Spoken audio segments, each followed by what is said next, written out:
কি খবর? আজকে আমার চ্যানেল শুধু খাই খাইতে একটু অন্যরকম ভিডিও বানাবো।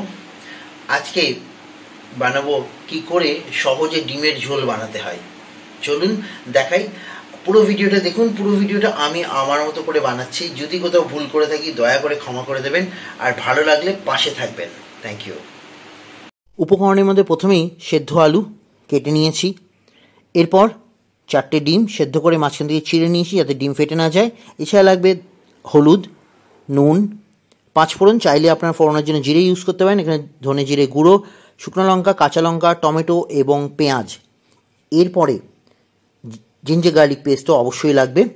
এবার যেটা করতে হবে, কড়াইতে সর্ষের তেল গরম করে তার মধ্যে নুন হলুদ দিয়ে ভালো করে ডিম ভেজে নিলাম। এই দেখুন, ডিম ভাজার পর জিনিসটা অনেকটা দেখতে এরকম হলো।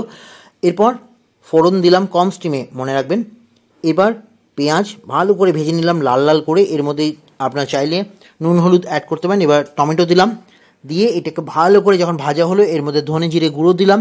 এবার আলু দিয়ে পুরো মিশ্রণটাকে ভালো করে মিশিয়ে নিলাম।